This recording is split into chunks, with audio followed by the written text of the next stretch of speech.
ما كيبانش فيه الزيوت هذا وداك الشيء. شوفوا لي البطبوط المعمر، شوفوا واو سخون بزاف.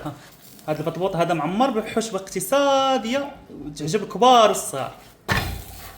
بالله بسم الله بسم الله. هذا المغرير هذا راه صحي بالقبح، ما فيه السكر نهائيا. شوفوا مدهنته بالزبيده وعسيله، شوف كيفاش كيجي. هذا الكريم حلو بالماء حتى هو. السلام عليكم يا احلى متتبعين، كي دايرين؟ لاباس عليكم؟ نتمنى تكونوا بخير وبالف خير وبصحه جيده. قبل ما نكمل الفيديو، انا اليوم فرحان بزاف. انا فين كيجوني الماعن كنفرح. اليوم غنشارك معاكم البطبوط رائع، وغنشارك معاكم كريب مالح بدون حليب غير بالماء، وكريب حلو حتى هو بدون حليب غير بالماء، والمذاق ديالهم يا سلام. وبالحشوات الاقتصاديين، وبطبوط عامر بواحد الحشوه اللي لذيذه، والبغرير بالقمح صحي لذيذ. نبداو على بركه الله. بسم الله. كيف ما وعدتكم قلت لكم غيوصلوا لنا واحد المقالي، ما تشروا لنا مقالي لا والو دابا، حتى نشارك معكم من ارقى ومن احسن المقالي اللي غيصبروا معكم مده طويله، والكاليتي واعر، وانتم عارفين شي حاجه قلتها لكم زوينه، هي زوينه. دار بركه الله. بسم الله. بالمنتوج اللي جاني من موقع وادوكس. اجي تشوفوا معايا لومبالاج بلا ما نهضروا عليه، راه كلشي باين في الفيديو. حنا راه حيت الصوت الوالده كتقول لي حل دغيا البقرات، انا باغي نشوفهم. والله فرحات بزاف. شوف هذا ورقه من موقع وادوكس. عرفتي انا بالمقالي ماشي غير كنفرحوا لي، راه الفرحه جايه من الوالده عجبوها المقالي. شوفوا والله الوالده من الناس اللي عز عليها المقالي، عز عليها الماعن بزاف، كوزينه كينفعوا. بسم الله. تخافوا بالنسبه للناس اللي مساكنين في كازا يقولوا غير المقالي غيتهرسوا لينا ولا شي حاجه، ما تهرسوا لا والو. شوفوا معايا علاش داير لها كارطونه، ما خليهمش يتقرقبوا باش تعرفوا بانهم كيتقرقبوا لا والو. داير لهم يعني الكارطون. بسم الله.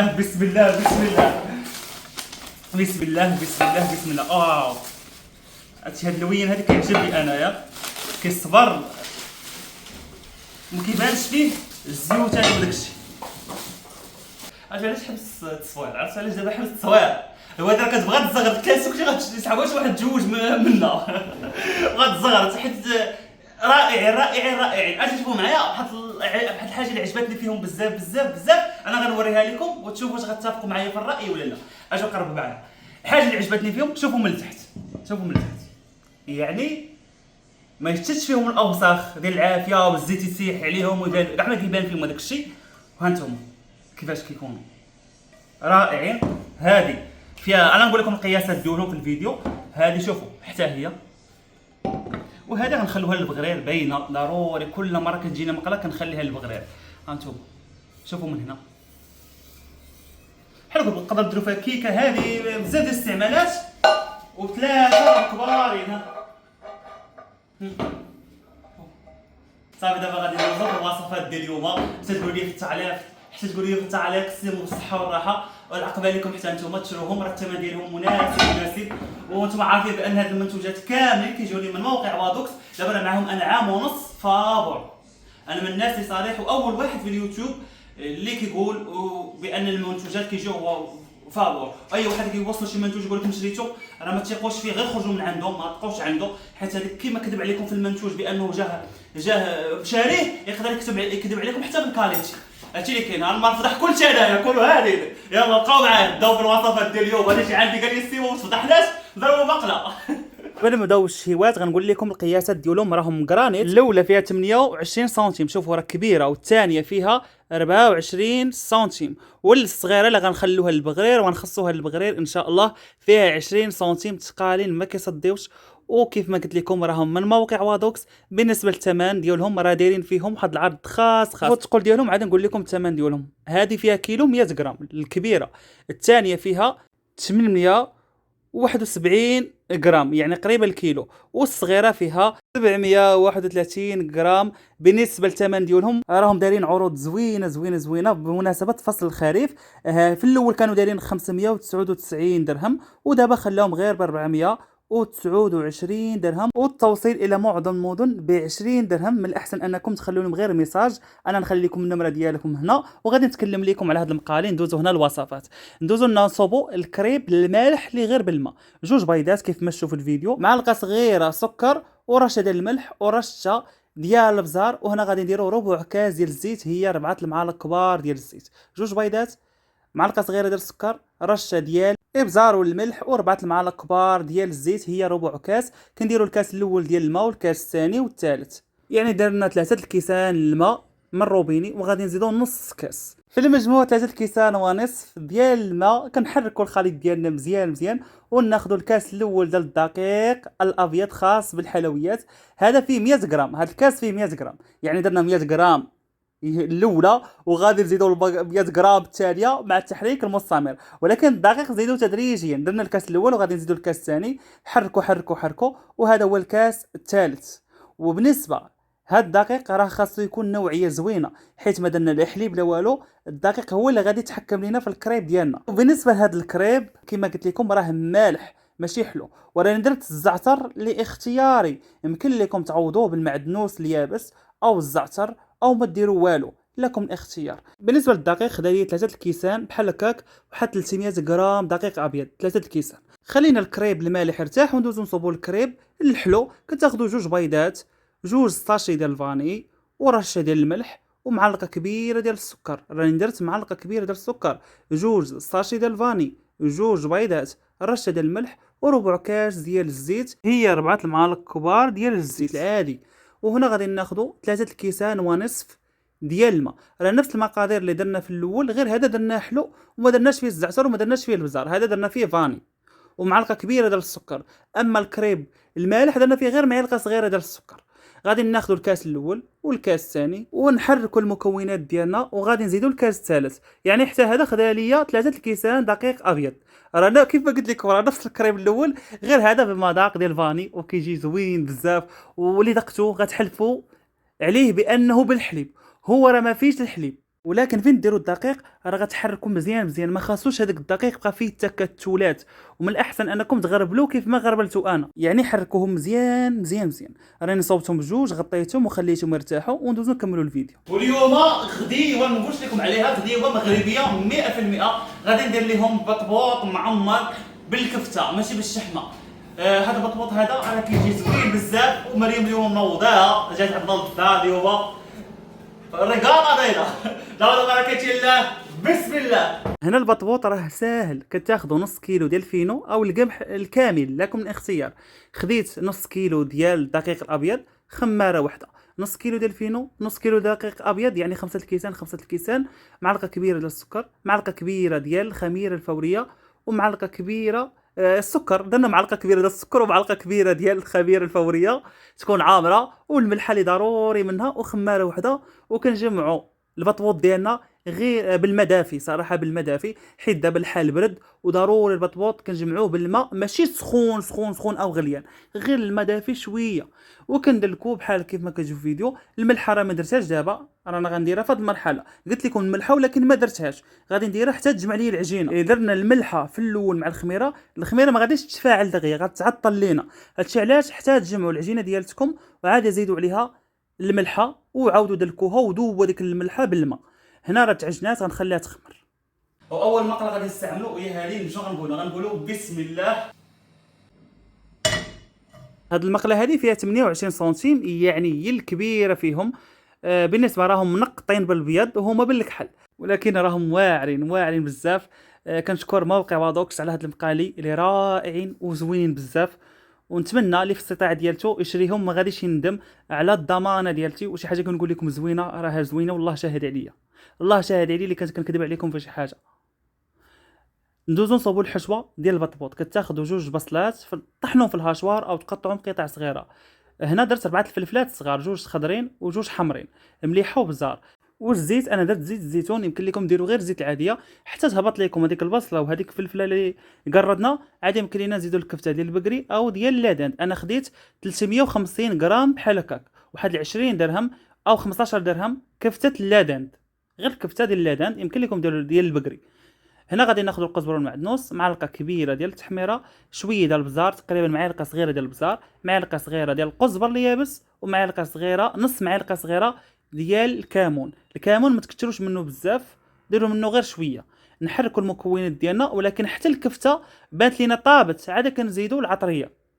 يعني حتى طيب لكم الكفته. عادي يمكن لكم تزيدوا التوابل وذوقوها، عينكم ميزانكم، اللي خاصها شي حاجه زيدوها ماشي مشكل. هنا المقله ما كتلصقش اللي لاحظتوا. غادي نحط هاد الحشوه فيها الطبيسيل باش تبرد، حيت اللي خليتها في المقله غتبقى سخونه، وهاد الحشوه خاصها تكون بارده ما خاصهاش تكون سخونه. العجينه ضاعف الحجم ديالها وكنخرج بلا الهواء اللي فيها وكنشكل قريصات، ما كبار ما صغار. الناس اللي بغاو يديروا البطبوط كبير يمكن لهم، او ديروا البطبوط متوسط كيف ما درت انا، او صغير صغير.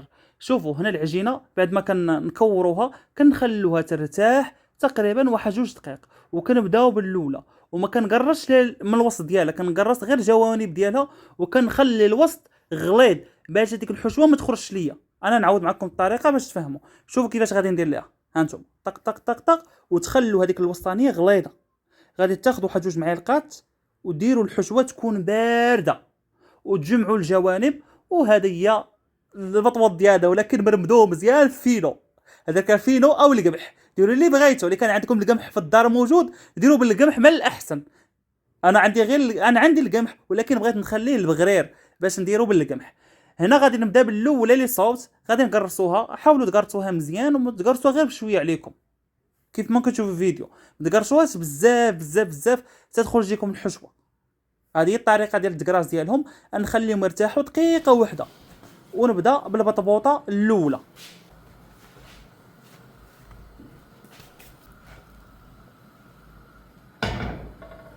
كيف ما كتقرصوهم كتبداو طيبوا فيهم. الوقت اللي كتسخن المقيله البطبوط كيرتاح، حيت البطبوط راه خليناه يخمر. العجينه في الاول خليناها تخمر بزاف.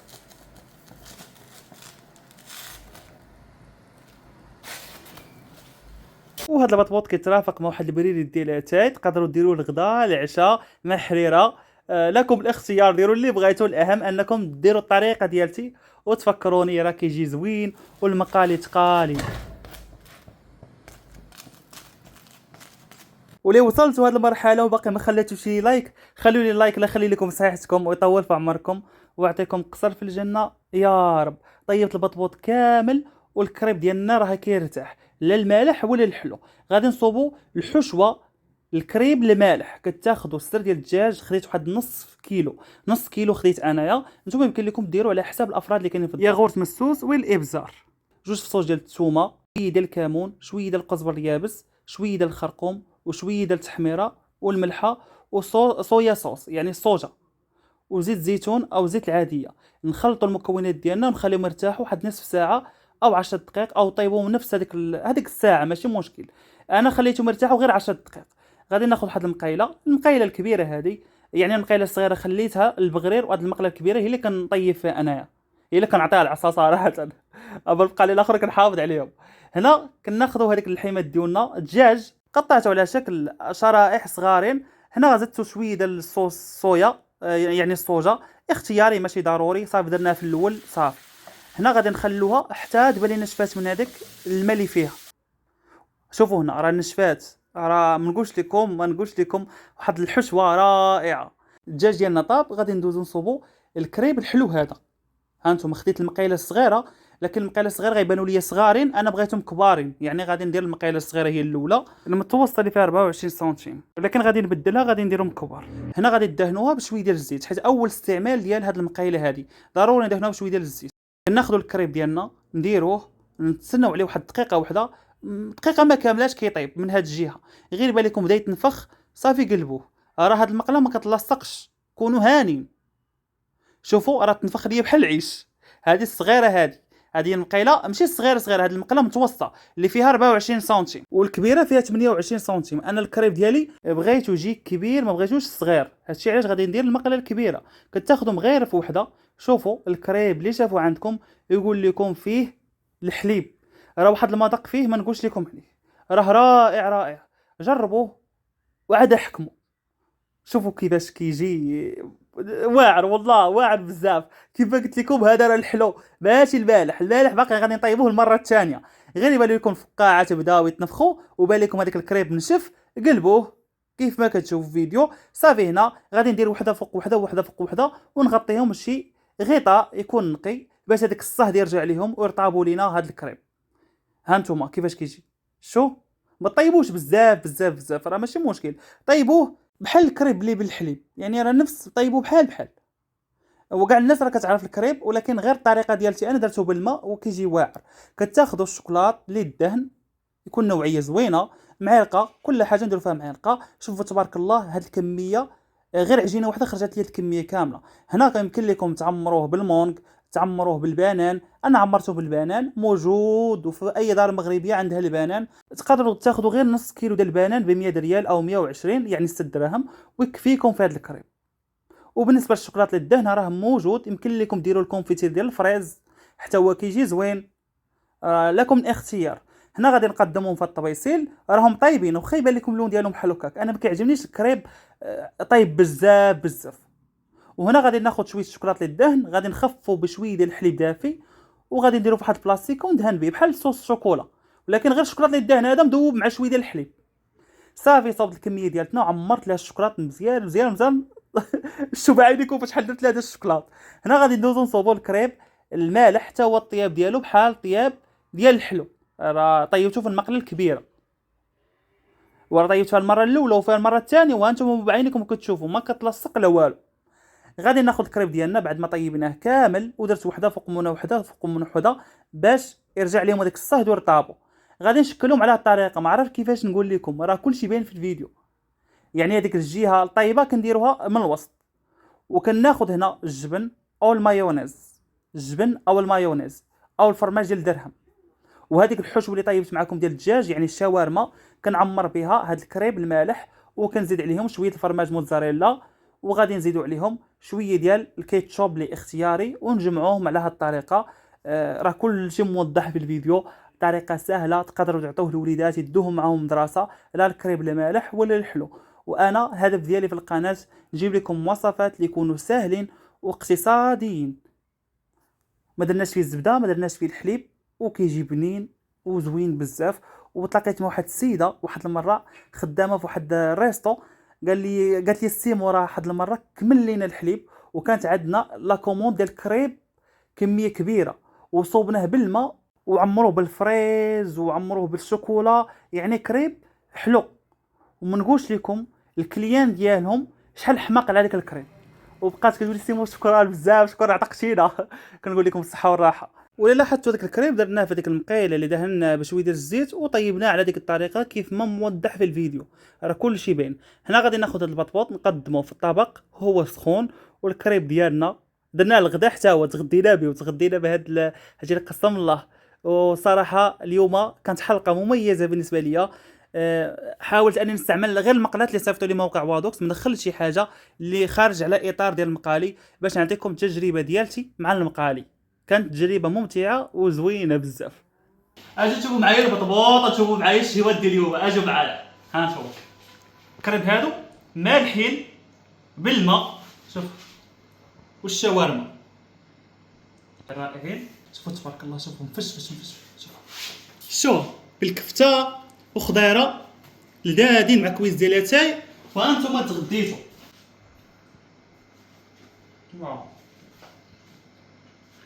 البطبوط هو شاكر راسو بلا ما نشكرو انا، ولكن السيمو شكون غيشكرو؟ غنشكرو بالتشبيع زازولي، انا كنشكركم. والله شكرا بزاف على التعاليق ديالكم واللايكات والكلام الطيب، احبكم عائلتي، والله شاهد عليا. انا فرحان معاكم. سمعنا وكيغوت وسمعوا. ما خلانيش نهضر في الفيديو. هنا غادي نصوبوا هذا الكريب بحال كنقطعوا معكم. بالنسبه لديك الصوص الشوكولا كيكون مخفف بالحليب، كديروا على الكريب ما كيبقاش يبان مجهد بزاف. هنا تغدينا وغادي ندوز نصوب معكم حتى ارتاحيت شويه، عاد نط نصوب معكم الكاسكروط ديالنا. هنا 4 الكيسان القمح الكامل بالنخاله ديالته وكل شيء ليه، يعني الدقيق الكامل هذا القمح اللي معروف. 4 الكيسان درت، ودرت معلقه كبيره خميره فوريه والملحه، و4 الكيسان ونصف ديال الماء، يعني 4 الكيسان ونص ديال الماء، وخماره ديال الحلوى فيها 8 غرام. 4 الكيسان دقيق الكامل يعني القمح، 4 الكيسان ونصف الماء يكون دافي، معلقه كبيره خميره فوريه، خميره ديال الخبز تكون كبيره وما عمرهاش بزاف بزاف. خماره وحده ديال 8 غرام. نحركوا المكونات ديالنا ونديروهم في الخلاط الكهربائي. كيف ما قلت لكم انا درت خماره وحده ديال الحلوى، نخلطوهم ونوقفوا، نخلطوهم ونوقفوا مده 5 دقائق، يعني باش الخلاط ما يخسرش لينا. هاد المقيله هذه لا غادي نخليها للبغرير، ها هي الصغيره، اصغر وحده هي لا نخليها للبغرير. وبالنسبه للبغرير راه ما كيخمر لا والو، الوقت اللي كتسخن فيه المقله البغرير كيرتاح. هذه فيها 20 سنتيم، يعني هذه هي الصغيره فيهم. وكنطيبوا البغرير ديالنا العافيه مجهده حتى تدخل لكم المقله. عاد يمكن لكم طيبوا البغرير وتكون العافيه متوسطه غاده مجهده، ما تكونش قليله. اللي كانت قليله ما غاديش يطيب لكم زوين.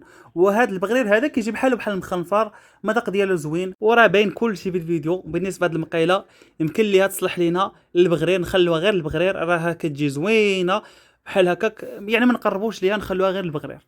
صافي غادي نصب الكميه كامله. وهذا البغرير هذا راه ما درناش فيه السكر، درنا فيه غير القمح اللي لاحظتوا. غادي نصوب الكميه كامله وغادي نوريكم الشكل النهائي ديال البغرير ديالنا. تبارك الله شحال خرجت لينا، زوينين بزاف. ما نقولش لكم واحد المذاق فيهم. غادي ندير لهم الزبده مزيانه وعسيله، وغادي نمرمدهم في هذاك العسل والزبده وبالصحه والراحه. شوفوا ليا كيفاش جاو، رائعين. واحد البريد ديال اتاي ناقص السكر، انا ما كنديرش فيه السكر، اللي بغى السكر كيديرها في كاس ديالو. وهنا غادي ندوزو نديرو كاسكروط. اليوم راه الحد ودرت كاسكروط انا وخوتي، رائع غديبه واعره وكاسكروط واعر. ايوا نديرو كاسكروط دابا بهاد البغيرات الزوينين اللي صوبت معاكم. شوفوا ليا اجي نقرب، ضروري نقرب لكم نوريكم البغرير ديالنا. مريم حتى بغات تبغى دير معنا كسكروط. ها انت هو، شوف بسم الله السلام عليكم.